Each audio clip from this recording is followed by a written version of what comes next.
évoquer l'antisémitisme improprement appelé virtuel.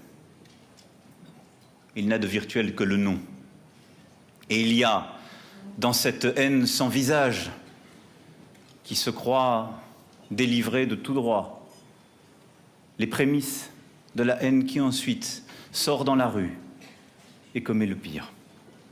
Ce poison lent qui conduit près de 2 Français sur 5, s'informant principalement via les réseaux sociaux, à croire en un complot sioniste mondial. Celui-ci aussi, nous devons le combattre avec force et clarté. D'ores et déjà, nous avons entamé un travail avec des plateformes comme Facebook, qui a choisi la France pour lancer un fonds doté d'1 million d'euros en faveur du civisme et contre la haine, et qui a accepté la présence en son sein des régulateurs et juristes français pour améliorer ces pratiques. J'avais dit l'année dernière, devant vous, sur ce sujet, ma volonté de porter un projet exigeant au niveau européen.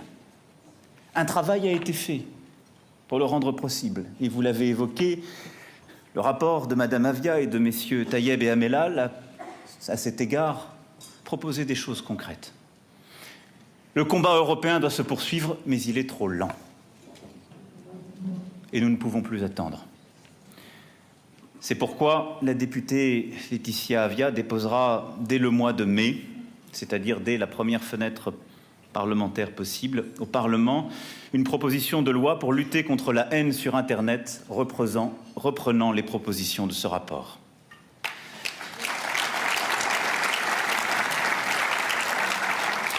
Nous devons à ce titre nous inspirer de ce que nos voisins allemands ont su faire, de manière efficace et pragmatique. Apporter des sanctions judiciaires, pénales et pécuniaires, appeler la responsabilité des individus comme des plateformes. Il s'agira de mettre fin aux stratégies d'éviction déployées par des sites étrangers qui, changeant régulièrement de serveur, sont aujourd'hui très difficiles à bloquer. Dans ce contexte, la question de l'anonymat sera évidemment posée.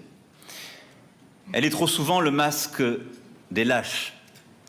Et derrière chaque pseudonyme, il y a un nom, un visage, une identité. Faut-il interdire partout sur Internet l'anonymat? Je pense que nous pourrions aller, par cette voie, à quelques égards vers le pire. Et il faudra donc y réfléchir à 2 fois. Par contre, ce que nous ne pouvons pas accepter, c'est que parce qu'il y a l'anonymat, le contenu ne soit pas retiré dans les meilleurs délais, que l'identité ne soit pas recherchée et ne soit pas donnée. Il y a aujourd'hui encore des plateformes comme Twitter, pour citer les mauvais exemples, qui attend des semaines, quand cela n'est des mois, pour donner les identifiants qui permettent d'aller lancer les procédures judiciaires contre ceux qui ont appelé à la haine, au meurtre, qui parfois prend des jours, des semaines pour retirer des contenus ainsi identifiés. Ce que ce texte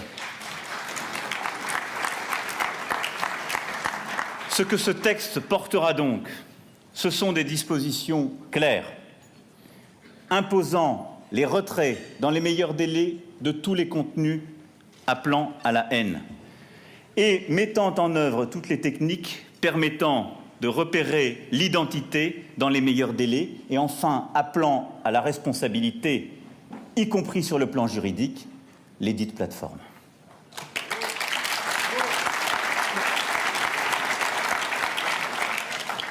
Il nous faut adopter nos sanctions à la société numérique, nous donner les moyens aussi de pouvoir interdire la présence sur un réseau social de personnes coupables de propos racistes et antisémites, comme on interdit les hooligans dans les stades.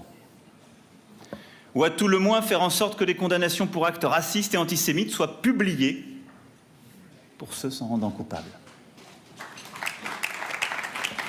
La honte sur ces sujets d'urgence doit changer de camp. Elle ne doit plus ronger les victimes, elle doit accabler les agresseurs. Enfin, parce que la période met en cause ce que nous sommes, la France doit aussi tracer de nouvelles lignes rouges et nous le ferons. par des mesures concrètes et des décisions que la loi permet aujourd'hui de prendre. C'est pourquoi j'ai aussi demandé au ministre de l'Intérieur d'engager des procédures visant à dissoudre des associations ou groupements qui, par leur comportement, nourrissent la haine, promeuvent la discrimination ou appellent à l'action violente. Bastion social, Blood and Honor Hexagone et Combat 18 pour commencer.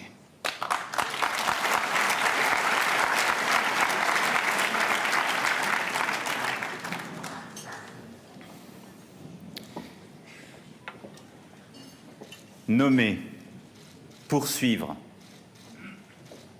punir, mais bien entendu, enfin aussi, éduquer. Il ne faut jamais perdre de vue le temps long de l'éducation, de la culture, de l'élévation morale et spirituelle de tous. Car ce que nous vivons aujourd'hui dans notre société, dans notre pays, dit beaucoup de nos propres échecs passés, de ce que nous avons laissé s'installer subrepticement, de ce que nous n'avons plus voulu dénoncer, de ce que parfois nous avons peut-être oublié de dire. Si l'histoire a montré que la connaissance n'était jamais un antidote contre la haine, nous savons que l'ignorance à coup sûr est un fertile terreau. Toujours.